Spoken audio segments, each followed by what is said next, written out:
This meeting is being recorded. Aloha. I am so happy to see you, Lydia Knorr, and all our guests today. And it's going to be a great day. Lydia is so positive and bubbly and happy, and I'm just so happy to meet her and happy to bring her here to you. Lydia, would you like to introduce yourself and tell us a little bit about you and your story? Absolutely. Thank you so much. Aloha. So beautiful to be sharing a little piece of your beautiful island today. So I have a long history in the health and wellness sector. I worked for 25 years as a registered dietitian.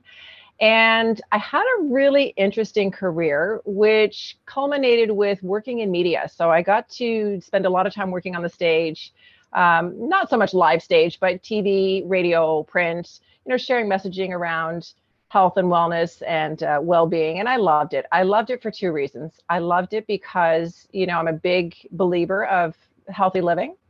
And I felt it was important to share what I could in terms of my knowledge with other people. And I really love engaging, and I love engaging in a live way.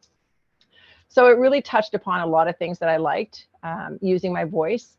And over time, though, I started feeling there's something a little bit missing for me in terms of the messaging. It's not feeling quite as authentic as I want it to feel. I think there's a more important message that I'm meant to be sharing. And so I was married for 20 years to a wonderful man named Mike. And, we had a good relationship. And I was able to say, these are the things I'm sort of noodling with in my head. I'm struggling a little bit. It's not you. It's not the life we've created, because that's all amazing. I know I have choices. I feel a bit guilty even owning the fact that I'm struggling a little bit. And he'd say, you know what? He had two things he'd always say to me. Just do what makes you happy. Whatever that feels like, just do what makes you happy.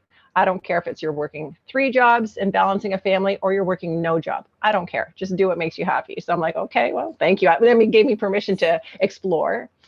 And the other thing he'd say, which was even more powerful, is he would say, don't spend so much time figuring out what that thing is. Just try and be more present. Be more present, be more in the moment. And I'm like, okay. And I appreciated that, and I envied that, because he was really, really good at being present.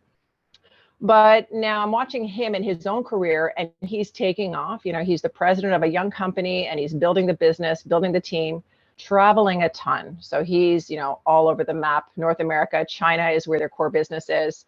And over time, I'm watching the toll that the travel's taking on him. I'm seeing him age literally, in front of my eyes.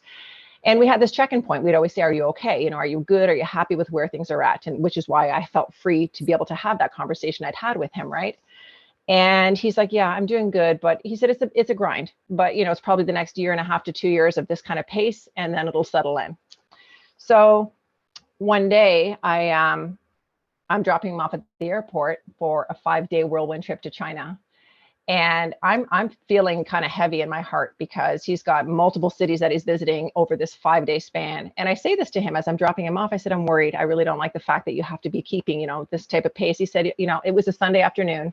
He said, I'll see you on Friday. It's okay. And 3 days later, I got a phone call at 3 o'clock in the morning with word of his passing. So overnight, I was widowed without warning.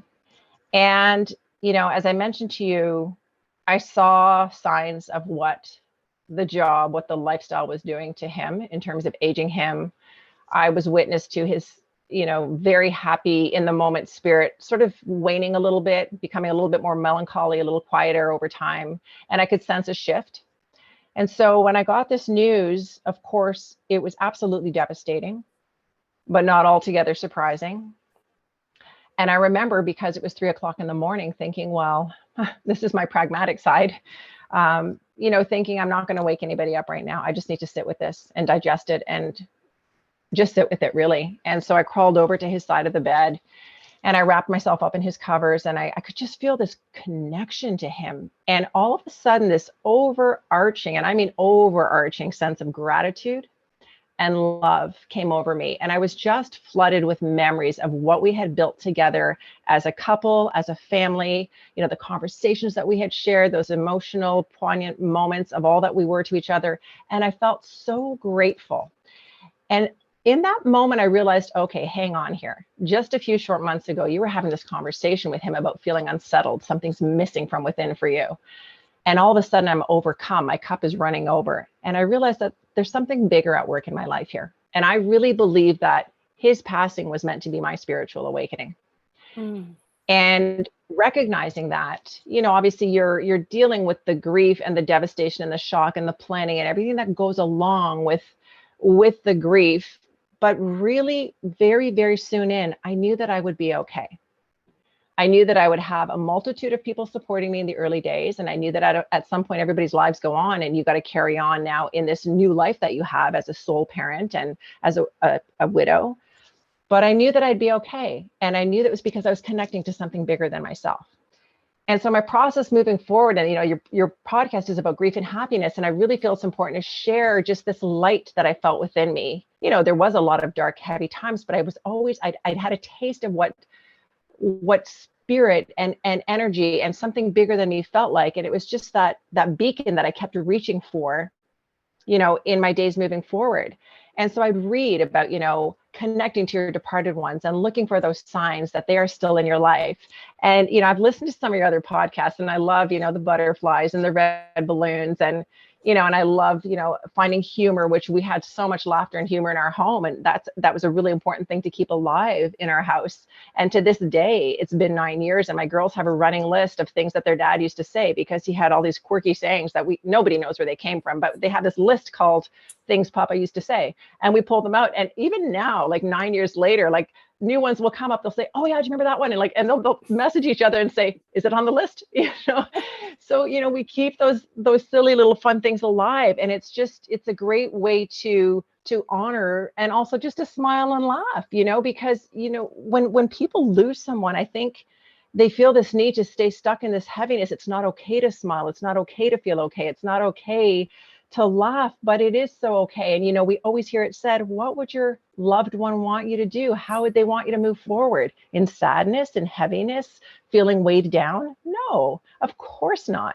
And so I remember getting up at his funeral and speaking, Emily, and I said those very words. I said, when you think of Mike, what do you do? And I remember seeing somebody in the church saying, they smiled. I said, that's right, you smile. Because every moment with him was a light one, a funny one, a humorous one. So, I went on to say some things and share memories. And then I finished off by saying, so when you think of Mike, think of him with humor, and think of him with light and with a smile on your heart, because that's who he was when he was in your presence. So just do it, honor him that way.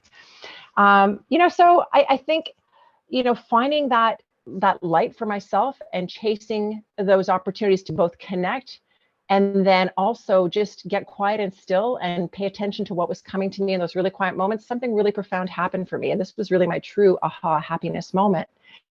And it was one day when I was sitting just quietly in nature. You're every day, you've been through this, so you're caught between going back and thinking about what was, and you're also feeling angst about what's to come, the unknown.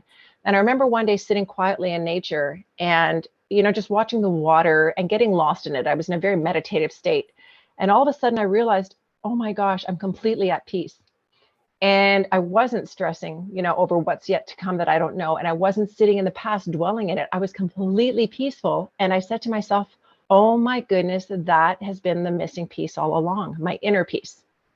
And for me, inner peace is a direct equation to happiness. I equate happiness and inner peace as the same. Everybody's got different, you've got joy and you've got excitement and you have different, variations of happiness. But true happiness for me comes in the form of inner peace.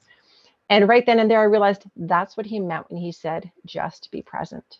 When you're sitting in presence and you're not doing anything else, you're peaceful. You're completely peaceful. And so I took that notion then of nourishing your inner well-being and bringing practices into your life that nurture your soul so that you can find that place of peacefulness and happiness, and so that you can live in a way that feels really whole to you. I took that message to the stage, so I just broadened that message that I spoke on before, which was about physical well-being and nourishment of the body. And now my message really centers more around nourishment of body, mind, and specifically soul. Wow. What a beautiful story. I absolutely love this. It really triggered a lot of emotion here for me. What a great way to live. I know that my husband, Ron, really taught me about focusing on the moment, because I wasn't there before I met him. And by being with him, I recognize the value of it and the beauty of it and the joy of it. And as hard as the things were that we went through with him physically, with things that were going on with him, we could always still smile at each other. We always could still have that soul to soul connection that I still got, you know.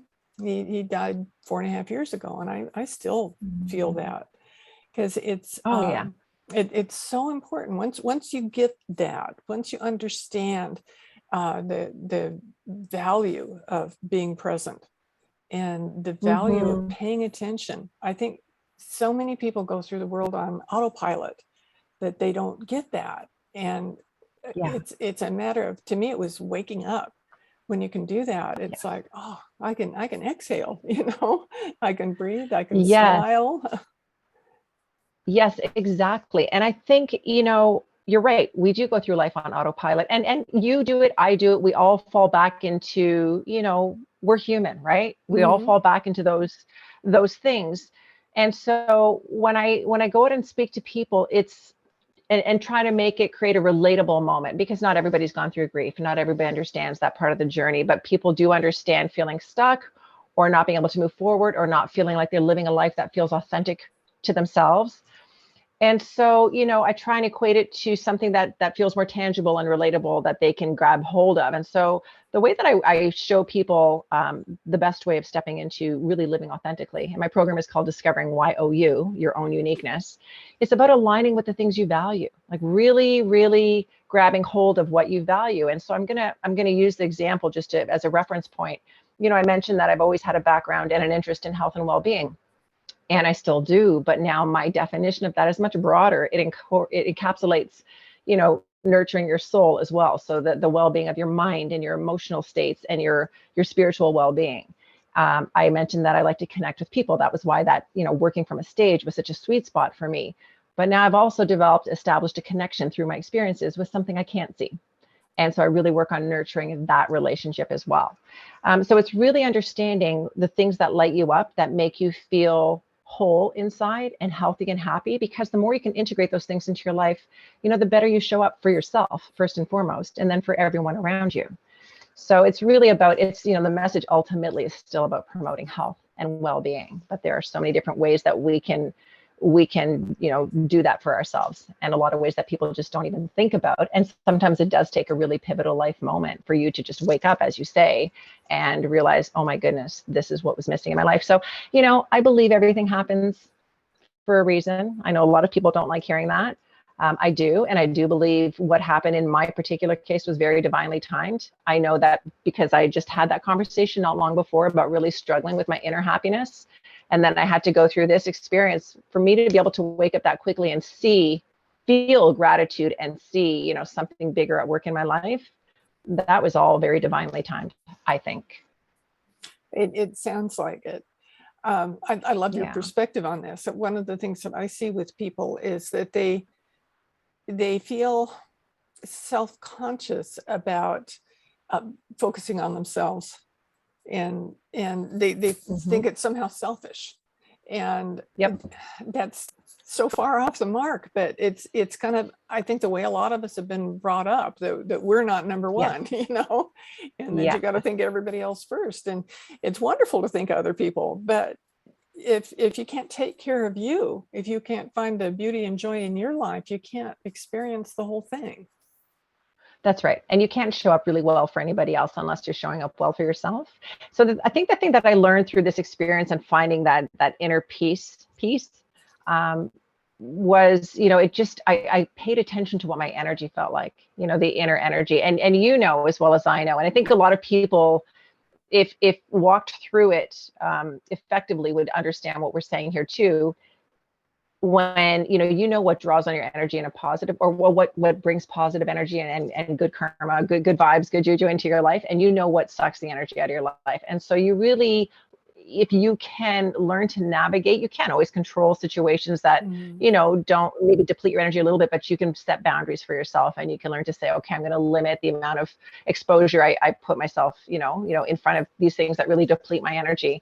Or if it is not within your control, let's say it's in the workplace or something, then you need to, again, establish those things, align with those things you value, that can replete that energy and really help you, sort of re-energize your soul. So, it's a work in progress. It's not a forever, it's not one of those things where you just arrive and you're there. But the more, it's like any habit, right? The more you integrate these things into your life, they just become a part of your being. And yes, I've had that very conversation, Emily, with people about, so help me understand here. So it's all about you first. Yeah.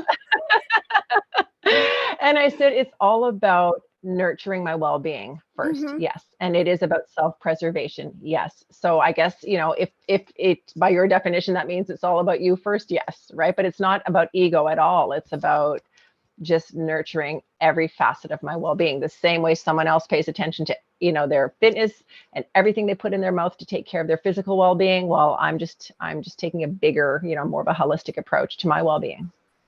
Yeah, it's like that thing that we've all heard about, putting the oxygen mask on you first, because if you don't do that, you can't do anything else. You can't take care of anybody. Precisely. You can't experience any more joy or do anything positive that you'd really like to do if you don't take care of yourself. So self-care is just vital. And if you recognize that something is sucking energy away from you, then don't put yourself in that position, Right on. And here's the thing. I think, when people get a taste of what it feels like, or just to be around people who are positive, who put the work into themselves and who really do emanate good energy, good vibes, people want that. People want more of that, right? And they're not trying to suck it out of you, but they realize that I want some of that too. How do you get there?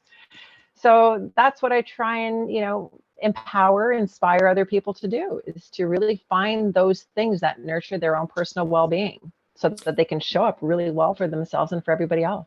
And pay attention. I think paying attention is just so important, because so many times things just float on by. I remember one day I had a job that I thought was my lifetime career that I'd be doing forever. And I loved what I was doing, but the working environment was toxic. And I got to work and was sitting in my car and looking in where I was needing to go. And I said, I just don't want to be here. And I was really, really surprised, because I loved what I was doing. I loved the job, but there was too much negativeness around everything that had to do with it. And I was kind of amazed at myself that I was able to just resign from that position and do something else. And for me, that opened up a whole world of opportunity that I never thought of, because I thought I was going to do what I was doing forever. But once I opened that door, all this beauty and positivity just flowed in, and I've had amazing experiences since then that I just love. And I'm so grateful that I paid attention, because it's right. I was just so going to say, because you were not paying to. attention to your energy. Exactly. And, sometimes I think when we get a little bit stuck, or, we get in our heads, I guess is the best way to put it. We really get in our heads a lot, and we can feel like we're on a hamster wheel, because we're just weighing, everything against everything. And there's so much information coming at us. And the other thing I like to say to people is stop and just ask yourself, how do I feel? How does this make me feel? What is the situation? How is it making me feel? Versus forget what's in your head. Let that go. How do you feel? If it feels good, yes. If it even feels, and if it's not always just a black or white yes or no. Sometimes it's an I don't know, or sometimes it's just something that's unsettled. To my point earlier about something, I'm missing something, right? I knew I was missing something. All of the ducks were in a row in terms of the career opportunities and the marriage and the family and everything we'd created was all good, but something was missing, right? And so you just know that's your most inner knowingness talking to you and saying, pay attention. Yeah, it's so if I could get that message across to people and they'd actually try it's life-changing. It truly is. But it's not a okay, what do I need to do? And let me go out and try that, and I'm going to figure it out tomorrow. No, It's like anything. It just, what, you have to be patient with it too. And you got to really, we are so good at shutting our own thoughts, and not even thoughts. Thoughts are sometimes a good thing to shut down, but we're really good at shutting down our feelings and our nuances and our intuitions. And those are the things that are really the truest part of ourselves. Those are the truth tellers. So, it's my wish, it's my greatest wish for everybody in the world to be able to really tap into who they are and live from that place of authenticity. Because when you live there, you're lit up, and you're flowing. Life flows for you, and not everything, goes your way, but you know how to just let stuff slide off your back and carry on, and you have a real sense of what's important, what you value, and what to sweat and what not to sweat. Yeah.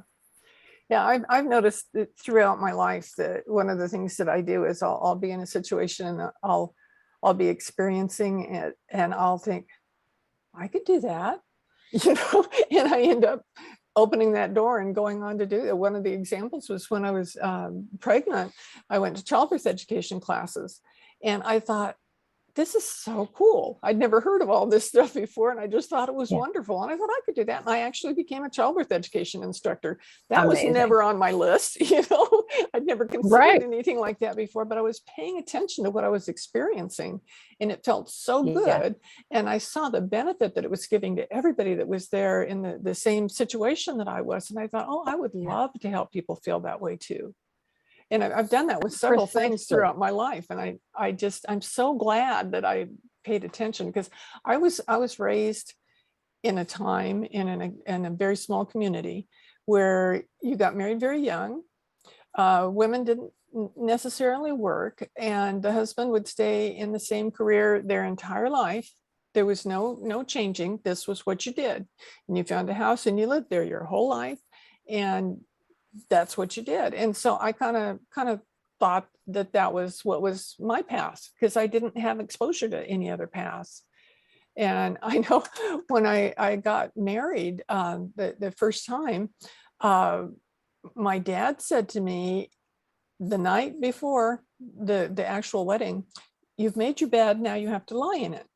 And I thought, oh my gosh, what a thing to say. And I thought, he was trying to warn me, but he needed to warn me back when I was thinking about getting engaged, not then, And so because my dad said that, I thought I had to follow my dad's instructions, and I did for quite a while.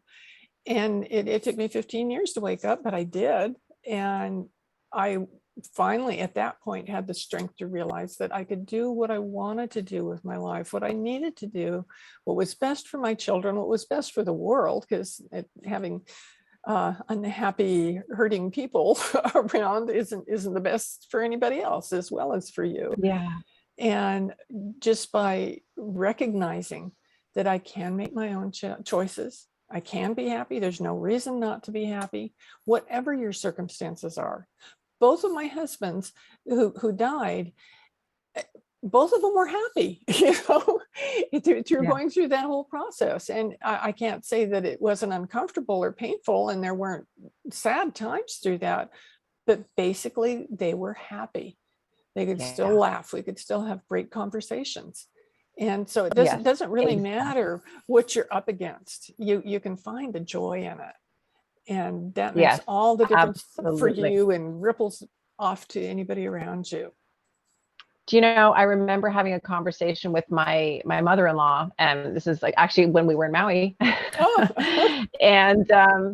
And I said to her, because she'd had some challenges in her life, and it wasn't all simple. And I said to her, I envy you, your happiness. I said, you always just have this sunny disposition. You're always happy, which is obviously where her son, my husband, got his happiness from. And I remember she just turned to me, she said, it's just easier that way. Life is just easier when you're happy. And I said, but that's not a natural state of being for a lot of people. So, my point about, envying that, and it does take work, but you can get there. You can create your life and make choices that bring you that happiness and that inner peace and that homeostasis. So you feel balanced and you feel aligned with who you really are. And it really does just make things easier. It really does. And I have seen so many people, especially earlier in grief, who just don't see how there is any happiness left in the world. Like the happiness got sucked out when they experienced their loss. And I think, what, Emily, if we could also look at, it's easier said than done. You've been through it multiple times. I've been through it. Death is a natural part of life. It's a hard part of life, but it's meant to teach us a lot of things. It's meant to teach us to enjoy the present moment, as my husband said, Yes. to enjoy the here and now, because it's imminent. We're all going to face it at some point. So when people don't want to talk about it or address it, it's a given. I just had a conversation with a colleague today whose mother recently passed, and she said she felt so blessed and grateful to be a part of that end of life experience. But also, what she felt really fortunate about was that all through her mother's life, when there was a death experience, her mother would talk about, this is what I want when it's my time. This is how I want. This is what I do. Don't. They talked about it a lot so that the kids had a sense of what that end of life experience should be for their mom. And, I think that's really important. It's both honoring the mother, and it's giving the people who are making those decisions peace of mind in the decisions they make too. It doesn't mean the missing of the person is any less, but it's a natural part of life. It's something that should be discussed and in some ways embraced. And if I can just share something that it was so profound in my journey, really a highlight, and it's something that I hold close to my heart. It was after my husband passed, and I had a dream. And I always say, pay attention to your dreams, especially when they're so clear, the message, and there aren't any missing gaps. I really believe it is your departed one visiting with you. And in this particular dream, he visited me. I was living in my mother's home, though I was still living in my parents' home. But obviously in the dream, he had passed already, so it was all very real to what had happened. And he came to the front door, and he walked in, and he scooped me up, Emily, and spun me around several times and put me on the ground. There wasn't a word. Like, his face was straight. There was no expression on his face, but his eyes were so intense. And when I looked in his eyes, they showed me a love so pure, so magnificent, beyond anything you could ever experience in this human life. And I think what he wanted me to see is that he is okay, and that this is what the love is like where he is now. And I woke up feeling so grateful for the experience, of being with him in that really intimate way, so much more intimate than anything you would ever experience in human life. And for being gifted the experience of what pure love looks and feels like. And so, it's when I think about that dream, I don't fear death. I know what's ahead. And I feel so blessed that he shared that with me. Oh, wow. It's beautiful. Thank you so much for sharing that with us. It's So, so there's special. moments, there's always moments. Sure. We're human, right? But there's so much beauty. And I think if we can just, the other thing I learned is, if you can find silver linings, and they are everywhere, as you say, look for the signs. Mm-hmm. If you can find the silver lining in the journey and see your own personal learning and growth through all of your challenging life experiences, you're living from a more expansive place. You're living with an open heart, and you are emitting that energy and that joy that the world really needs more of. Mm-hmm. That's right. Wow. Yeah. Well, what a beautiful, beautiful conversation we've had. I know that this is going to uplift the listeners. You can't help but smile with this kind of talk going on. It's just so, it makes me feel good all over. I'm sure it'll make everybody else feel good too, that all the joy and love and beauty and potential there is in life, and that you don't have to stay in a sad spot. You might get to a sad spot, but you don't have to stay there. That's right. Yeah. Give yourself permission to be happy again. Absolutely. Yes. Yeah. And with time is this beautiful healer, of course, and I know, but with the passing of time too, really grab hold of those happy moments, those humorous moments, those things about, your departed that were those highlights that made you laugh. Even if they're cynical, even if it's something like, there's that person sticking it to me, whatever it is, give yourself permission to laugh. Laughter is amazing. Laughter is the best medicine. There's no question. Oh, yeah. Yeah. It's fabulous. So I encourage all our listeners to go out there and laugh and smile and recognize your happy moments and all the things that you do have that you can be happy about, and spread and share that happiness. And the more love and positivity that we can have in the world, the better it's going to be for everybody. It seems like there's so much negativity right now, and you can do a lot to diminish that if we each focus on that. It's a beautiful, beautiful thing. So thank you, Lydia, very, very much. I'm so happy that you were here with us today. Oh, it's my pleasure. Thank you so much. You're a beautiful soul. It was lovely. Oh, Thank thank you. Okay, and I'll see all my listeners next week, and I hope you reach out and offer Lydia some love, because she's pretty marvelous. So thank you very much, and aloha.